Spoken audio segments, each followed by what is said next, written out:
होगा आपका second colligative property. ठीक है, सेकंड कॉलिगेटिव प्रॉपर्टी आपकी स्टार्ट होगी, लेकिन उससे पहले क्या है कि सेकंड कॉलिगेटिव प्रॉपर्टी स्टार्ट करने से पहले कुछ बेसिक चीज़ आपको बतानी ज़रूरी है जो कि उस कॉलिगेटिव प्रॉपर्टी में यूज़ होने वाली है। तो जो बेसिक टर्म है वो है अपना वेपर प्रेशर।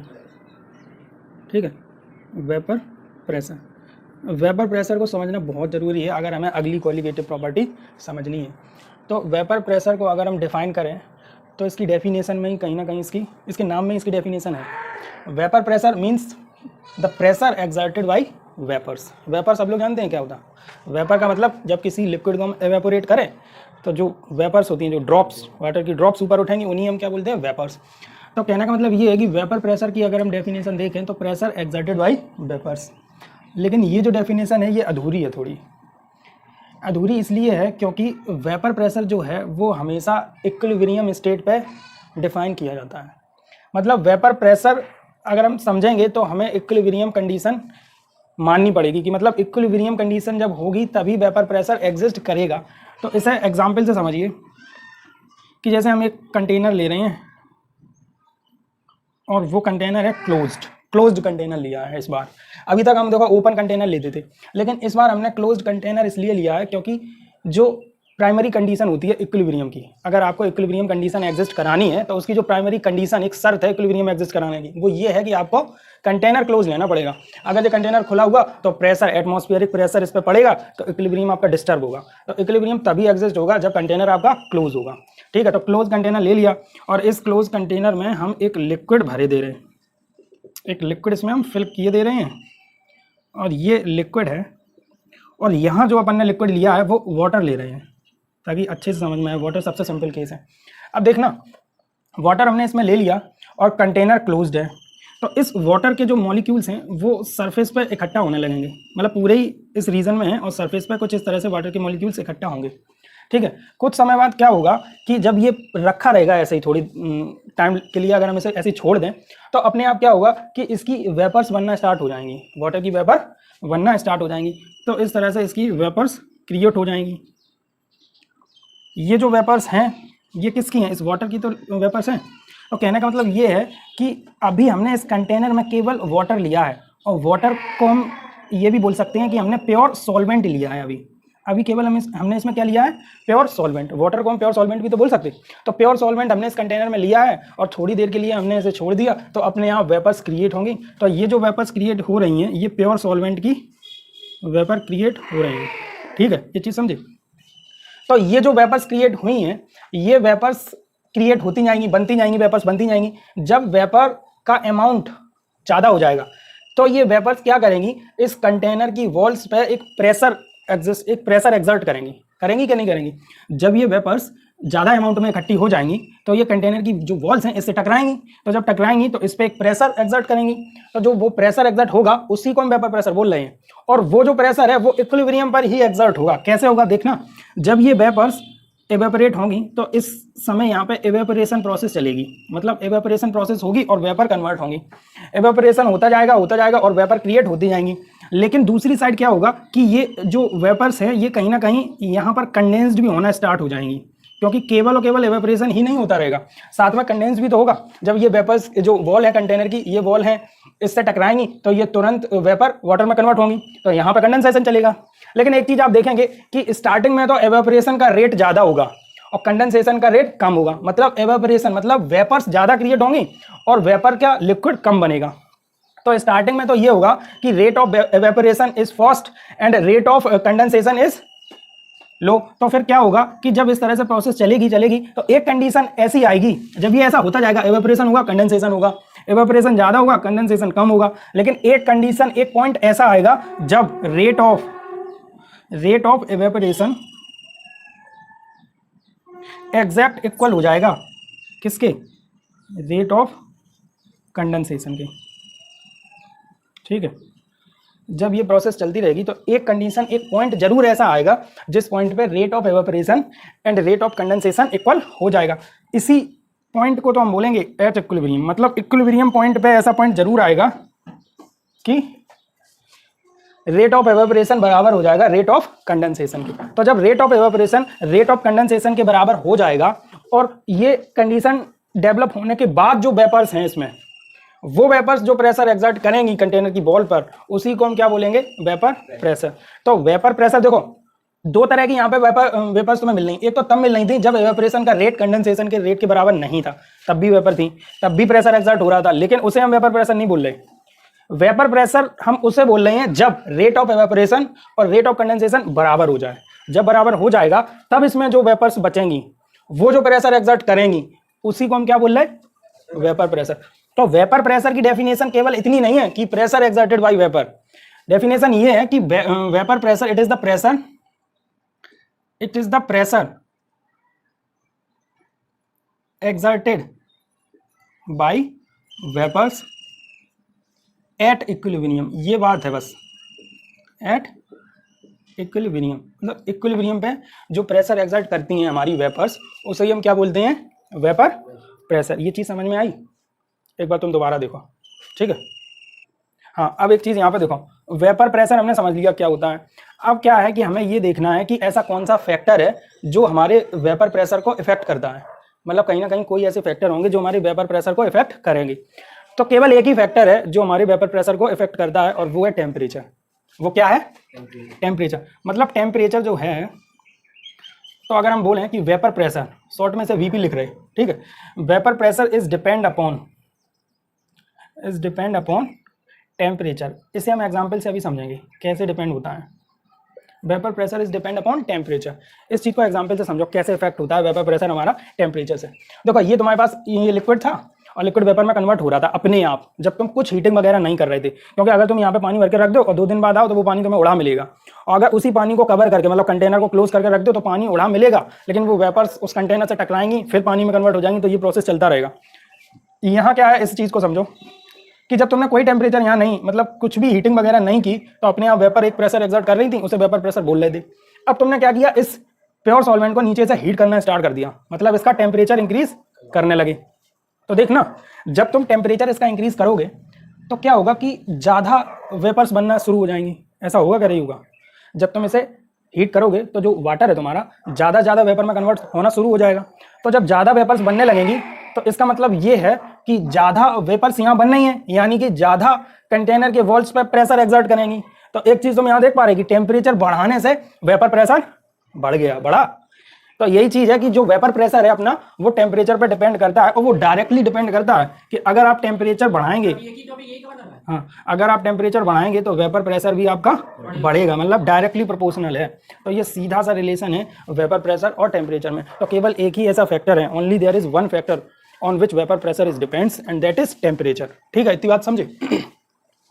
तो ये तो था वेपर प्रेशर, ये था factor on which vapour pressure depends. तो इतना नोट करो, उसके बाद आप कॉलिगेटिव प्रॉपर्टी की तरफ बढ़ते हैं।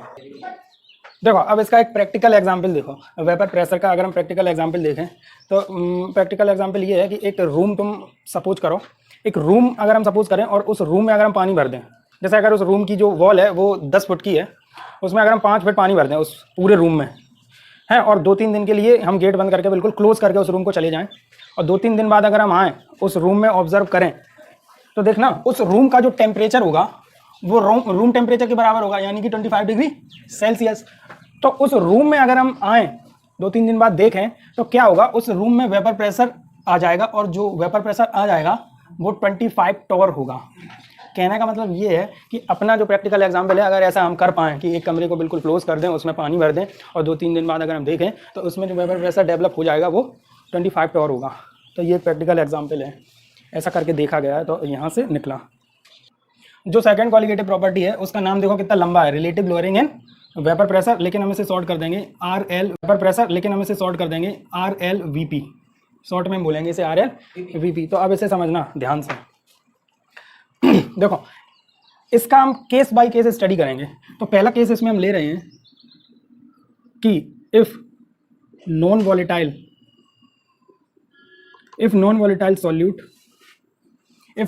solute is added in pure solvent,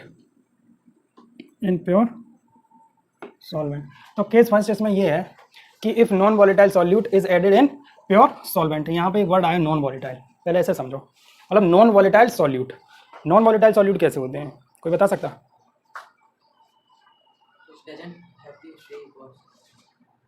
doesn't have shape and size. चलो देखो नॉन वॉलेटाइल सॉल्यूट कैसे होते हैं इसे हम एग्जांपल से समझ रहे हैं। अगर हम वाटर में नमक मिला दें, ठीक है, नमक मिला दें तो एक सॉल्ट सॉल्यूशन हो जाएगा। अब वो सॉल्ट सॉल्यूशन को अगर हम हीटअप करें तो क्या होगा कि वाटर पूरा एवेपोरेट हो जाएगा और नीचे क्या रह जाएगा, सॉल्ट रह जाएगा, इन द सॉलिड फॉर्म रह जाएगा। अब अगर दूसरा हम सॉल्यूशन लें एल्कोहल प्लस वाटर का, या वाटर प्लस पेट्रोल, या वाटर प्लस डीजल, कुछ भी ले लें, इसे अगर हीट करें तो क्या इसमें रह जाएगा, कुछ रह जाएगा, नहीं रह जाएगा। तो ऐसे सॉल्यूट, आप समझना, ऐसे सॉल्यूट जो एवेपोरेट नहीं होते हैं उन्हें हम क्या बोलते हैं, नॉन वॉलेटाइल सॉल्यूट। और ऐसे सॉल्यूट जो एवेपोरेट हो जाते हैं उन्हें बोलते हैं वॉलेटाइल। नॉन वॉलेटाइल का एग्जांपल है साल्ट, शुगर, ग्लूकोज, ये सब।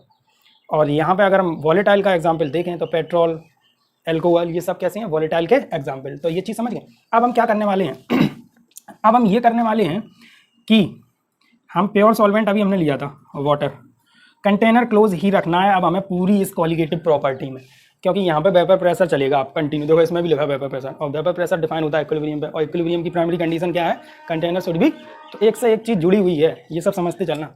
तो यहाँ पे कंटेनर हमने क्लोज कर दिया और इस कंटेनर में हमने प्योर सॉल्वेंट तुम्हारा रख लिया है, और प्योर सॉल्वेंट सबसे सिंपल वाला हम ले रहे हैं वाटर, ठीक है। तो हमने ले लिया इसमें वाटर जब हमने इसमें लिया तो वाटर की ड्रॉप्स सरफेस पे आ गई और ये वाटर की ड्रॉप्स वेपर में कन्वर्ट होना स्टार्ट हो गई, ठीक है। ये वेपर की जो ड्रॉप्स हैं, इक्विलिब्रियम जब एग्जिस्ट हो जाएगा, means rate of evaporation is equal to rate of condensation जब हो जाएगा, तब वेपर से एक प्रेशर एक्सर्ट करना स्टार्ट कर देंगे, उसे हमको क्या बोलेंगे, वेपर प्रेशर। यानी कि जब प्योर सॉल्वेंट है आपका तो एक वेपर प्रेशर यहाँ पे होगा, उस वेपर प्रेशर को हम पी नॉट मान रहे इस समय। आप समझते जाना, सबकी नेमिंग ध्यान में रखना। पी नॉट क्या है, vapour pressure of pure solvent. इतनी बात क्लियर है। अब नेक्स्ट देखो क्या कर रहे हैं। अब हमने क्या किया कि इस प्योर सॉल्वेंट में हमने एक नॉन वॉलेटाइल सॉल्यूट मिला दिया हमने क्या मिला दिया, non volatile solute. Non volatile solute हमने मिलाया तो देखना, ये तो तुम्हारे हैं सॉल्वेंट के मॉलिक्यूल्स, प्योर सॉल्वेंट की, ठीक है। और नॉन वॉलेटाइल जो हमने सॉल्यूट मिलाया है उसके जो पार्टिकल्स हैं वो हम बड़े बड़े दिखा रहे हैं, थोड़े बिग साइज के। तो ये जो बड़े वाले मॉलिक्यूल्स हैं ये तुम्हारे किसके हैं, सॉल्यूट के, और छोटे वाले किसके हैं, सॉल्वेंट के। अब देखना यहाँ पर भी वेपर क्रिएट होना स्टार्ट हो जाएंगी, ठीक है। अब सॉल्यूट के पार्टिकल्स की तो वेपर बनेगी नहीं, अभी हमने बताया नॉन वॉलेटाइल सॉल्यूट वो दे जो वेपराइज नहीं होते, तो इनकी तो बनने वाली है नहीं, क्या, वेपर्स। वेपर बनेंगी केवल सॉल्वेंट की। तो भाई सॉल्वेंट की वेपर्स हमने बना दी यानी कि ये जो वेपर्स हैं ये केवल सॉल्वेंट की हैं, सॉल्वेंट ओनली। अब हमें एक चीज़ बताओ, ये जो है ये सॉल्यूशन है, ये क्या है, सॉल्यूशन है तुम्हारा pure solvent water plus non volatile solute का। अब हमें एक चीज़ ये बताओ कि यहाँ पे जो प्रेशर होगा, वेपर प्रेशर, वो पहले वाले कंडीशन से कम होगा या ज़्यादा होगा, ये बताइए बस। ज़्यादा होगा। ज़्यादा होगा। एक बार सर क्वेश्चन फिर से समझाते हैं। देखो इधर प्योर सॉल्वेंट है और इस तरफ सॉल्यूशन है, मतलब नॉन वॉलेटाइल सॉल्यूट भी इसमें मिक्स हो गया है। तो अब अगर हम वेपर प्रेशर देखें तो इस वाले केस में अब आपका वेपर प्रेशर डिक्रीज हो जाएगा। तो मतलब कहने का मतलब ये है कि if non volatile solute is added in pure solvent then vapour pressure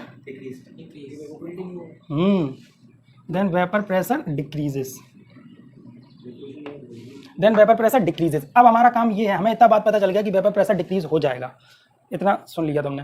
लेकिन अब इसका रीज़न क्या है कि वेपर प्रेशर डिक्रीज क्यों हो रहा है, वो अब ध्यान से समझना कि वेपर प्रेशर डिक्रीज क्यों हो रहा है। अब हम ये बताएंगे तुम्हें देखो यहाँ पे क्या था कि इस समय जो तुम्हारे सॉल्वेंट के पार्टिकल्स थे वो सरफेस को ज़्यादा से ज़्यादा कवर किए हुए थे, मतलब मोर सरफेस एरिया उन्हें मिल पा रहा था। मोर सरफेस एरिया जब मिल पा रहा था सॉल्वेंट के पार्टिकल्स को, तो वो मोर एवेपोरेट हो पा रहे थे, ठीक है। मोर एवेपोरेट हो पाएंगे तो मोर वेपर प्रेशर होगा।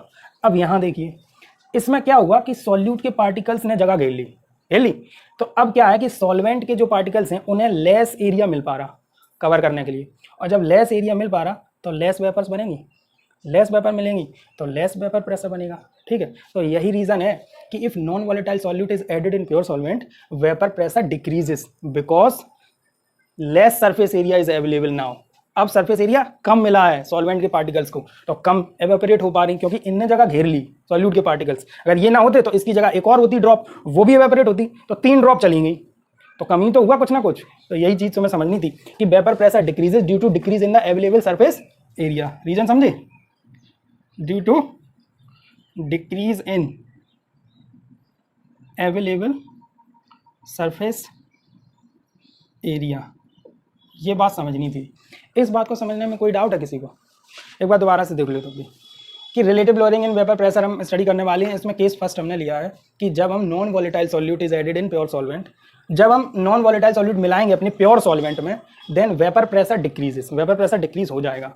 ठीक है, क्यों होगा vapour pressure decrease? Vapour pressure इसलिए डिक्रीज होगा due to decrease in the available surface area. जो सरफेस एरिया पहले था उसके कंपेयर में अब सरफेस एरिया डिक्रीज हो गया है। जब सरफेस एरिया डिक्रीज हो गया है तो कम ड्रॉप्स वेपर में कन्वर्ट हो पा रही हैं, और वेपर अगर कम बन पा रही हैं तो लेस वेपर प्रेशर एक्सर्ट होगा on the walls of container. कोई डाउट इसमें? ठीक है, तो यहाँ तक हमने एक चीज़ देखी। अब हम नेमिंग करने वाले हैं, यानी कि यहाँ जो वेपर प्रेशर निकला उस वेपर प्रेशर को हम अब क्या बोल रहे हैं?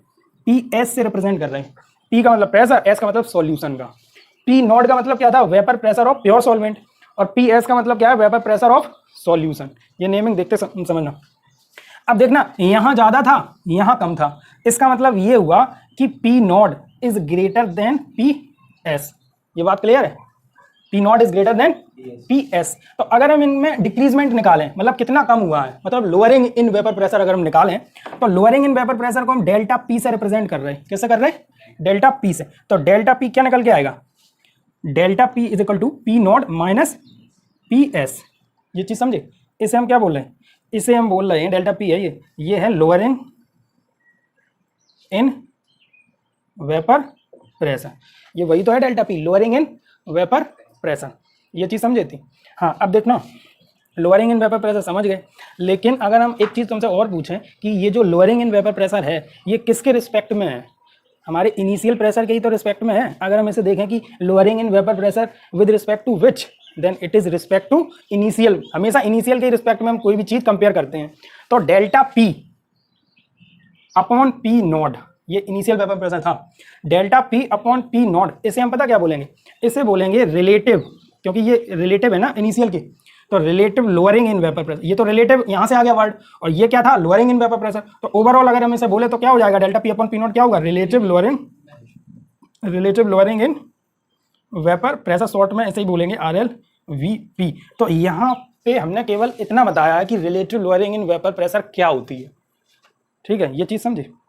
तो इसमें हमने केवल अभी तक ये समझा कि relative lowering in vapour pressure नाम की एक क्वालिटेटिव प्रॉपर्टी होती है, और वो क्या होती है? वो ये होती है कि पहले प्योर सॉल्वेंट था, नॉन वॉलेटाइल सॉल्यूट मिलाने पे सॉल्यूशन बना, वेपर प्रेशर डिक्रीज हो गया, तो delta P not minus PS lowering in vapour pressure relative to initial is called relative lowering in vapour pressure.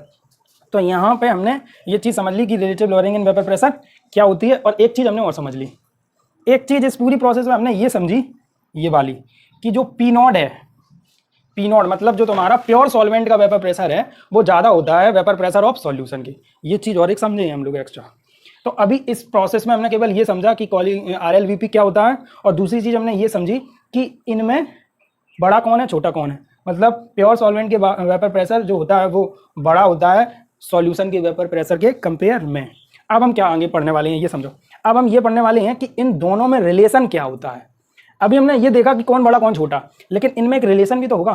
ठीक है, जैसे तुम्हारी हाइट इनसे, हमें इतना पता है कि तुम्हारी हाइट बड़ी है तुम्हारी छोटी है, लेकिन हाइट का एक रिलेशन भी तो होगा कि इनकी हाइट में अगर हम 10 जोड़ दें तो इनके बराबर हो जाएगा। तो अभी हमने केवल ये समझा कि ये बड़ा है ये छोटा, लेकिन अब इनके बीच में हम रिलेशन समझेंगे आगे।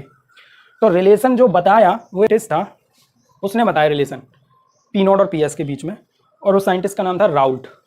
तो हाँ, तो आगे हम पढ़ने वाले हैं राउल्ट्स लॉ। राउल्ट्स लॉ में क्या बताता है? Relation between vapour pressure of pure solvent and vapour pressure of solution. तो इतना नोट करो, उसके बाद राउल्ट्स लॉ बताएंगे। ठीक है, तो देखो अब हम क्या पढ़ने वाले हैं? Raoult's law. राउल्ट्स लॉ, यहाँ पे एक चीज़ अभी तुम केवल समझ लो, बाद में हम बताएंगे। ये जो राउल्ट्स लॉ है ओनली फॉर आइडियल सॉल्यूशन है, ओनली फॉर आइडियल सॉल्यूशन। अब ये मत पूछना कि आइडियल सॉल्यूशन क्या होते हैं, आगे पूरा इसका एक टॉपिक आने वाला है, सब क्लियर हो जाएगा। 2 टाइप के सॉल्यूशन होते हैं, आइडियल और नॉन आइडियल। अभी केवल इतना देखना है कि जो राउल्ट्स लॉ होता है ओनली फॉर आइडियल सॉल्यूशन, वो हम यहाँ लिखने वाले हैं। एक राउल्स लॉ और होगा, वो होगा फॉर नॉन आइडियल सॉल्यूशन। तो वो रिलेशन नहीं बताएगा इन दोनों के बीच, इन दोनों के बीच जो रिलेशन है वो बताएगा Raoult's law only for ideal solution वाला केस। तो क्या होता है, पहले इसकी डेफिनेशन देखना। राउल्स लॉ, राउल्स लॉ ये बोलता है कि pressure of solution, vapour pressure, when, हाँ ये है कि when non volatile solute is dissolved in pure solvent, then vapor pressure of solution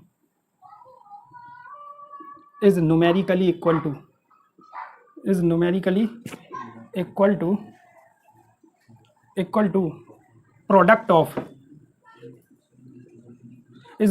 equal to product of vapor pressure of pure solvent and mole fraction of solvent